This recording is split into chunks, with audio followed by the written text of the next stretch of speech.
Halo semuanya, kali ini kita akan belajar tentang desain berbasis komponen. Materi ini bagian dari materi tentang desain dan analisis berorientasi objek bagian yang ke-10. Tujuan pembelajaran. Tujuan pembelajaran dari materi ini yang pertama, mahasiswa memahami konsep dasar dan manfaat desain berbasis komponen. Diharapkan mahasiswa akan mampu menjelaskan prinsip dasar, karakteristik dan manfaat dari pendekatan desain berbasis komponen dalam pengembangan sistem. Kemudian tujuan yang kedua yaitu merancang dan mengembangkan komponen moduler, yaitu mahasiswa mampu merancang, mengembangkan dan mengintegrasikan komponen yang modular dapat digunakan kembali dan mendukung interoperabilitas dalam sistem yang lebih besar. Tujuan yang ketiga yaitu meningkatkan efisiensi dan skalabilitas sistem. Mahasiswa diharapkan akan mampu menerapkan desain berbasis komponen untuk membangun sistem yang lebih efisien, mudah dipelihara, dan dapat diskalakan sesuai dengan kebutuhan industri modern. Prasyarat perkuliahan seperti sebelumnya.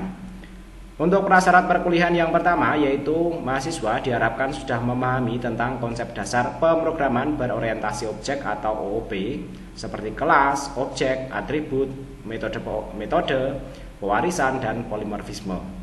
Kemudian juga notasi UML atau Unified Modeling Language yang meliputi simbol-simbol dasar UML seperti kelas, objek, asosiasi, generalisasi, dan dependensi. Kemudian logika dasar seperti konsep if, then, else, perulangan, dan lain sebagainya. Pendahuluan, apa dan mengapa tentang desain berbasis komponen. Yang pertama, apa itu desain berbasis komponen? Bahwa desain berbasis komponen atau component based design adalah pendekatan pengembangan perangkat lunak atau produk di mana sistem dibangun dengan menggabungkan komponen-komponen modular yang dapat digunakan kembali. Jadi kata kunci pentingnya di sini adalah komponen-komponen modular yang dapat digunakan kembali. Ini seperti prinsip-prinsip dalam engineering mesin-mesin konvensional ya. Dan ini nanti juga berlaku dalam pengembangan sistem informasi. Mengapa desain berbasis komponen? Nah, desain berbasis komponen akan berguna untuk mempercepat pengembangan, mengurangi biaya produksi, dan memungkinkan skalabilitas dan pemeliharaan yang lebih mudah. Kemudian juga mendukung kolaborasi tim juga secara efisien karena nanti sifatnya yang modular dan komponen-komponennya terpisah namun mudah diintegrasikan ataupun nanti dipisahkan dan juga nanti dikembangkan ya tanpa saling mempengaruhi satu sama lain atau keseluruhan sistemnya ya. Sejarah ya. Jadi komponen based software engineering atau CBSE muncul pada akhir tahun 1990-an sebagai sebuah pendekatan untuk pengembangan sistem perangkat lunak yang berdasarkan pada penggunaan kembali komponen perangkat lunak. Kuncinya di sini adalah penggunaan kembali. Fokus metode ini adalah mencari komponen atau bagian sistem yang dapat digunakan, kemudian menggabungkannya dengan menggunakan rancangan arsitektur yang jelas. Pendekatan ini bertujuan untuk membangun sistem dengan cepat dan diikuti kualitas yang lebih baik. CBSE juga dapat dikenal sebagai Component Based Development atau CBD ya. Selanjutnya mari kita kenali mengenai karakteristik utama dari desain berbasis komponen. Yang pertama adalah karakteristik modularitas. Sistem dapat dibagi menjadi bagian-bagian kecil atau komponen-komponen yang berdiri sendiri. Itulah karakteristik dari desain berbasis komponen. Kemudian reusable atau reusabilitas. Komponen dapat digunakan di berbagai proyek atau bagian sistem. Inilah nanti yang akan menjadi isu efisiensi sebuah sistem ya. Jadi sistem itu dalam pengembangan ya seperti sebagaimana produksi massal sebuah peralatan-peralatan mekanik baik itu otomotif atau peralatan mekanik yang lainnya ya. Bagaimana bagian-bagian atau komponen-komponen peralatan itu bisa saling digunakan ya pada perangkat yang berbeda ya. Sehingga nanti akan memangkas biaya produksi ya sekaligus nanti meningkatkan efektivitas dari produk yang dihasilkan. Yang ketiga adalah interoperabilitas, yaitu komponen dapat berinteraksi satu sama lain melalui antarmuka standar ya. Jadi nanti ada standarisasi di mana masing-masing komponen yang dikembangkan ya, jika ada pengembangan tidak mempengaruhi keseluruhan sistem ya, tapi nanti bisa beroperasi ya dengan bagian-bagian komponen yang lainnya di sistem yang berbeda atau di bagian yang berbeda ya pada suatu sistem. Kemudian flexibility. Nah, sistem dapat diperbarui atau diubah dengan mengganti komponen tanpa mempengaruhi keseluruhan sistem. Nah, inilah 4 karakteristik utama dari desain berbasis komponen yang semestinya nanti bisa dijalankan. Selanjutnya, manfaat desain berbasis komponen. Yang pertama adalah manfaat efisiensi pengembangan. Karena nanti dengan adanya karakteristik yang tadi sudah dijelaskan ya, diharapkan nantinya pengembangan akan mengurangi duplikasi kode ya. Jadi nanti kode-kode yang memiliki fungsi sama diharapkan nanti bisa dipakai di berbagai tempat di sebuah sistem, bahkan nanti di sistem yang lainnya. Asal nanti memiliki antarmuka yang sama ya, antarmuka komunikasi atau antarmuka operasional ya, dalam karakteristik interoperabilitas ini nanti yang sama ya. Kemudian yang 1.2 ya, yaitu mempercepat waktu peluncuran produk ke pasar. Karena dengan adanya efisiensi pengembangan, tentu nanti pengembangan menjadi juga lebih cepat ya. Nanti juga akan mempercepat waktu peluncuran produk ke pasar. Selanjutnya yang kedua adalah peningkatan kualitas. Komponen yang telah teruji dapat langsung digunakan ya, karena nanti komponen yang dikembangkan tentu akan teruji dalam suatu bagian sistem atau dalam sistem yang lainnya ya, dan nanti akan bisa digunakan ya. Sehingga nanti ketika terjadi error ya, kemungkinan errornya tidak ada di dalam komponen tersebut, tapi nanti di bagian lain atau di bagian operasional ya, antara komponen satu dengan komponen yang lainnya. Karena komponen tersebut asumsinya di sini sudah teruji penggunaannya pada bagian yang lainnya atau pada fungsi yang lainnya. Kemudian yang ketiga adalah kemudahan pemeliharaan. Nah, diharapkan nanti di sini perubahan pada komponen tertentu tidak mempengaruhi keseluruhan sistem. Karena masing-masing diharapkan nanti ada karakteristik yaitu modularitas ya. Nah, di sini ya. Kemudian berikutnya adalah skalabilitas ya. Ini terkait dengan karakteristik flexibility ini. Yaitu sistem dapat dengan mudah diperluas dengan menambahkan komponen baru. Nah, inilah karakteristik dari desain berbasis komponen yang diharapkan nanti akan meningkatkan ya kinerja pengembangan kita dalam bidang sistem informasi. Selanjutnya adalah proses desain ya. Untuk proses desainnya dimulai dengan mengidentifikasi komponen. Tentukan fungsi utama sistem dan pecah menjadi unit-unit yang independen, tapi jangan lupa soal interoperabilitasnya. Kemudian yang kedua adalah definisikan antarmuka komponen. Nah, inilah yang nanti mendukung interoperabilitas dari antar komponen pada satu kesatuan sistem yang utuh. Tetapkan cara komponen berkomunikasi, misalnya menggunakan API ataupun protokol tertentu. Selanjutnya yang ketiga adalah pengembangan komponen. Bangun masing-masing komponen secara independen ya, sehingga nanti dalam pengembangannya terjadi fleksibilitas yang bagus tanpa mengurangi atau menimbulkan gangguan pada keseluruhan sistem jika terjadi pengembangan pada satu unit komponen tertentu. Kemudian yang keempat adalah integrasi dan pengujian. Nah, tahapannya adalah kemudian setelah pengembangan antar komponen ya, yaitu diintegrasikan antar komponen tersebut dan dilakukan pengujian. Gabungkan komponen dan uji interoperabilitasnya sehingga nanti kinerja antar komponen-komponen tersebut bisa benar-benar membentuk suatu kesatuan sistem yang utuh. Nah, contoh implementasinya ya, misalnya pengembangan aplikasi ya, ini yang sistem informasi ya. Misalnya di bagian web front end atau bagian antarmuka web ya, pakai bagian depan ya. Komponen seperti header, footer, sidebar, dan kartu produk dalam framework dalam framework seperti React.js ataupun Angular ya. Nah, jadi nanti bagian-bagian ini ya dikembangkan dalam sebuah framework seperti React atau Angular ya. Sehingga nanti ketika kontennya atau isinya berbeda ya, kita masih tetap menggunakan header, footer, dan sidebar yang sama. Dengan begitu dalam pengembangannya nanti diharapkan menjadi lebih efisien dan lebih cepat. Kemudian bagian backend ya, misalnya menggunakan microservice berbasis API yang menangani fungsi spesifik ya, sehingga nanti ketika layanan-layanan API itu nanti digunakan kembali ya di berbagai komponen yang berbeda, itu nanti bisa digunakan ya tanpa membangun interaksi lagi dengan bagian penyedia datanya tersebut ya.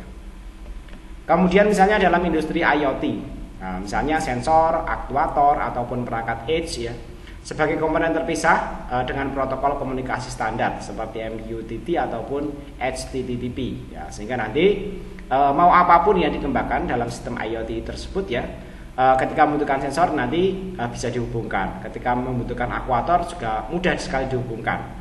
Jikapun tidak, itu nanti tidak mengganggu masalah secara keseluruhan ya. Baik sensornya itu menggunakan spesifikasi tertentu ya, nanti tetap bisa bekerja pada sistem IoT secara keseluruhan. Nah, contoh diagramnya nanti seperti ini, nanti akan kita demonstrasikan di gambar menggunakan EDS modeler ya. Ini adalah contoh gambaran proses pengembangan berbasis komponen yang digunakan dalam sistem robot ya. Nanti di sini ya, untuk simbol seperti ini adalah activity dan ini adalah input atau output yang menggunakan tanda persegi panjang, sedangkan elip menggunakan activity ya.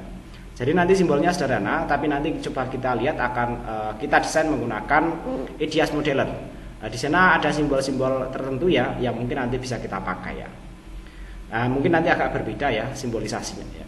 Tapi secara sederhana kan nanti seperti ini ya. Nanti ada di sini aktivitas komponen development ya, kemudian nanti masuk di bagian output komponen library-nya, dan nanti ada proses komponen aware design ya. Dan nanti komponen aware design nanti inputannya ya dari requirement ini ya, dan juga dari proses analisis ya, dari komponen aware ini nanti menghasilkan output arsitektur ya, dan arsitektur nanti menginspirasi analisis dan sintesis, di mana di sini terjadi sebuah siklus ya, analisis nanti bisa kembali ke bagian komponen aware design ya kalau memang itu dibutuhkan ya, sehingga nanti prosesnya akan diulang ya, sehingga nanti memperoleh arsitektur yang terbaik ya, sehingga nanti dia akan kembali ke komponen development ini ya kalau diperlukan. Jadi nanti ini juga terjadi sebuah siklus ya. Kemudian bagian sintesis ya, nanti akan ada bagian runtime system ya. Jadi nanti ada waktu berjalannya sistem juga di bagian sintesis ini.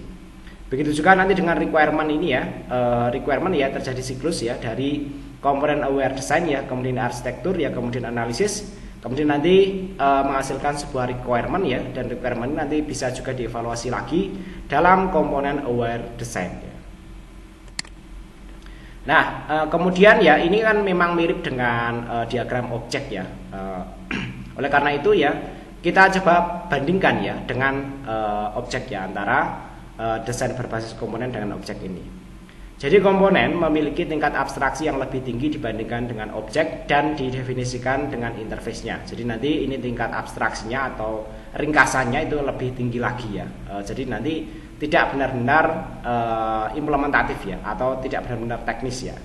Kalau objek itu nanti lebih ke teknis, sementara ini nanti sifatnya lebih abstrak ya.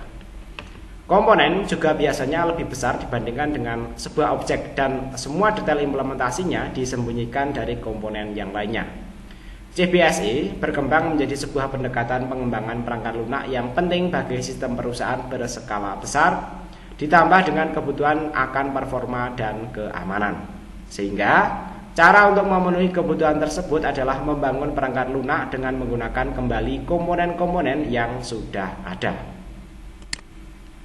Nah, studi kasusnya misalnya dalam React.js ya, setiap bagian UI adalah komponen yang dapat digunakan kembali seperti tombol, form, ataupun tabel ya. Sementara contoh studi kasus pada microservice ya, dalam aplikasi modern, layanan seperti autentikasi, manajemen data, dan analitik ya, dipisahkan menjadi komponen layanan yang independen ya, dan dapat tentu saja tidak meninggalkan aspek interoperabilitasnya ya. Nah, walaupun tadi ya karakteristik dan konsep-konsepnya menawarkan banyak kemudahan ya dan banyak keunggulan ya, namun demikian kita tidak menutup mata soal tantangan implementasi yang muncul dari desain berbasis komponen ini. Yang pertama adalah desain yang menjadi lebih kompleks ya. nanti di sana akan membutuhkan perencanaan yang matang untuk memecahkan sistem menjadi komponen-komponen. Itu nanti tentu saja akan menjadi pekerjaan tersendiri. Kemudian kompatibilitas ya, integrasi antar komponen dapat juga menjadi tantangan ya. Jadi ketika kita pecah-pecah, kita buat berdiri sendiri-sendiri, kemudian integrasinya bagaimana? Itu juga akan menjadi tantangan yang tidak mudah juga ya. Kemudian overheat ya. Sistem dengan banyak komponen memerlukan manajemen yang baik untuk menghindari redundansi. Nah, jadi awalnya suatu komponen itu kan suatu sistem dipecah menjadi banyak komponen ya. Harapannya nanti bagian-bagian atau fungsi-fungsi dari komponen tersebut bisa digunakan kembali pada bagian yang lainnya. Namun demikian dengan banyaknya komponen itu nanti juga menimbulkan masalah baru ya. Nanti bisa saja satu komponen dengan komponen yang lainnya itu memiliki fungsi yang sama ya di tempat yang berbeda ya. Sehingga nanti itu juga menjadi masalah dalam desain berbasis komponen. Kemudian dari penjelasan tadi kita bisa menarik sejumlah kesimpulan ya. Yang pertama bahwa desain berbasis komponen adalah pendekatan modern yang mendukung pengembangan sistem modular, efisien dan mudah dikelola. Dengan penggunaan komponen yang dapat digunakan kembali, tim dapat fokus pada inovasi tanpa mengorbankan kualitas ataupun kecepatan pengembangan ya. Kemudian teman-teman nanti bisa mengerjakan latihan ini ya. Yang pertama, definisi dan konsep. Jelaskan dengan kata-kata Anda sendiri apa yang dimaksud dengan desain berbasis komponen dan sebutkan dua karakteristik utamanya. Tadi sudah dijelaskan ya. Kemudian identifikasi komponen. Sebuah aplikasi toko online memiliki fitur seperti pencarian produk, keranjang belanja, pembayaran, dan manajemen pengguna. Identifikasi tiga komponen yang ada yang dapat dibuat secara modular dalam aplikasi tersebut. Kemudian jelaskan bagaimana komponen-komponen ini dapat saling berinteraksi. Kemudian latihan yang lainnya, manfaat dan tantangan ya. Sebutkan dua manfaat utama dan dua tantangan utama dalam menerapkan desain berbasis komponen pada pengembangan sistem perangkat lunak. Nah, itu bisa menjadi soal UTS. Kemudian studi kasus ya. Silakan ya merancang sistem untuk perpustakaan digital. Buatlah daftar komponen utama yang Anda usulkan dan jelaskan fungsi dari masing-masing komponen tersebut. Kemudian latihan yang ketiga ya, yaitu analisis reusability ya.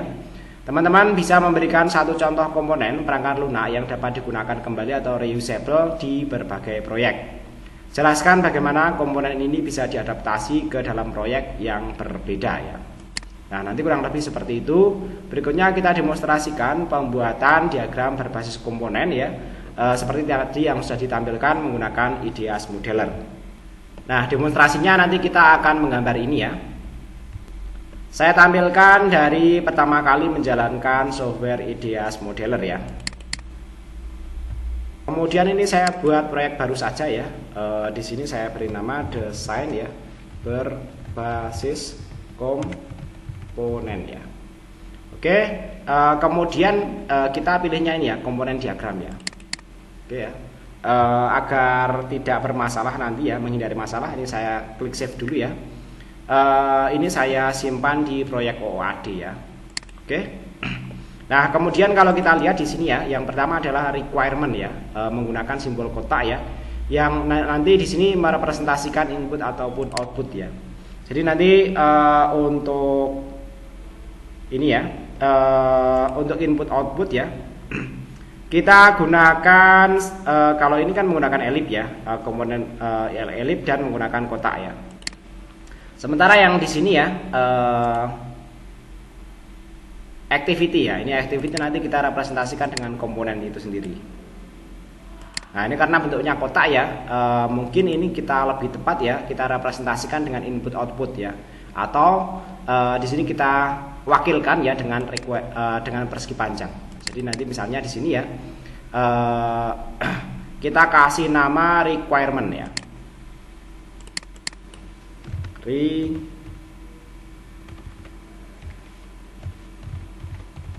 Oke, seperti itu ya. Kemudian berikutnya ya, kita memerlukan sebuah simbol elip ya. Di sini kita kasih komponen aware design. Nah, ini merupakan aktivitas ya. Nah, di sini. Nah, ini sudah ada tanda garisnya ya. Nanti kita tinggal menghubungkannya. Kita perbesar ya. Nah, karena penamanya di sini ya, kita kasih keterangan seperti ini. Ini kecil aja enggak apa-apa ya. Komponen ya. Komponen aware ya design. Ini menggunakan bahasa Inggris tidak apa-apa ya. Nah, ini kemudian kita hubungkan ya dengan requirement. Nah, selanjutnya ya, kalau kita perhatikan di sini ada tanda panahnya ya. Oleh karena itu kita perlu mendireksi di sini ya. Nah, untuk direksinya ya, ini dalam pilihan belum ada ya. Oleh karena itu kita perlu mendireksinya secara manual ya di sini ya.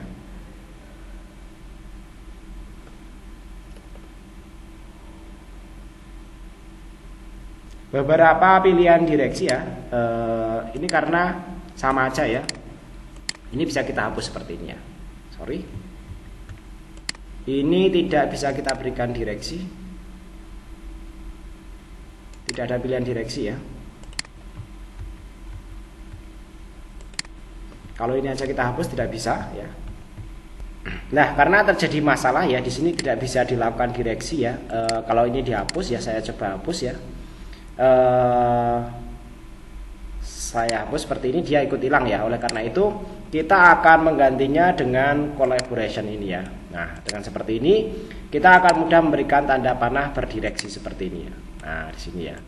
Nah, bagian ini kalau memang ada mau kita hilangkan ya, ini ya titiknya ya, bisa kita remove point ya, seperti itu ya. Nah, di sini kita kasih nama sesuai dengan yang di sini, komponen aware design ya. Oke ya. Komponen ya aware design. Nah, ini malah persis seperti tadi ya. Jadi nanti dalam pemanfaatan software desain ya, kadang kita harus melakukan penyesuaian tertentu untuk menyesuaikan dengan pemahaman ataupun konsep yang kita gunakan ya. Selanjutnya di sini ada komponen library ya. Komponen library kita buat menggunakan di sini ya. Nah, di sini library ya, karena ini merupakan komponen ya, kita tinggal menuliskan library ini saja ya. Dan komponen library ini ya terdireksi ke arah sini, yaitu komponen aware design ya. Oke, kita gunakan ini ya, komponen aware design ya.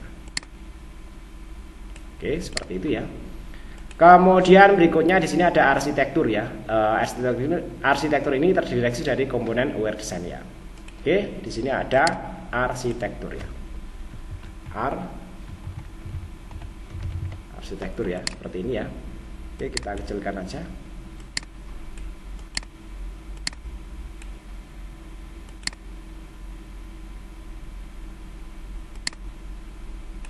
Oke, seperti itu ya.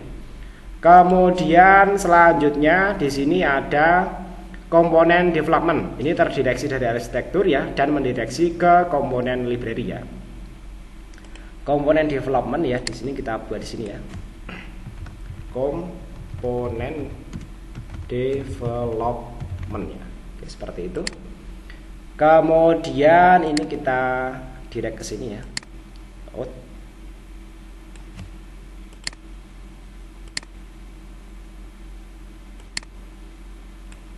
Dan kemudian ini kita direct ke sini. Nah, seperti ini. Ini terjadi sebuah siklus ya. Selanjutnya di sini ada sintesis ya, dan di sini ada analisis yang didireksi dari arsitektur ya. Analisis dan sintesis ya. Oke, kita buat ya analisis dan sintesis ya. Analisis ya, dan ini nanti sintesis ya.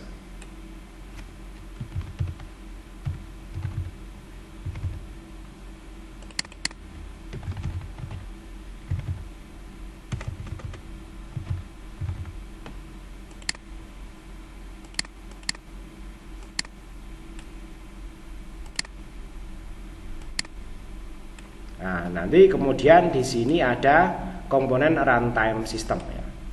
Oke, di sini ada runtime system. Runtime ya, system ya.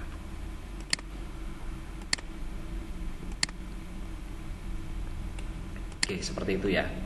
Nah, selanjutnya kita lihat lagi di sini ada proses direksi dari analisis ke requirement dan komponen aware design.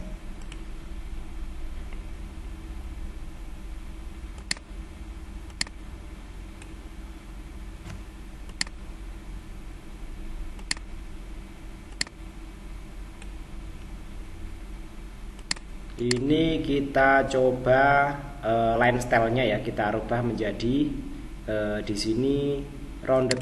Nah, seperti ini ya. Atau kita coba yang lainnya, teman-teman nanti bisa bereksplorasi ya.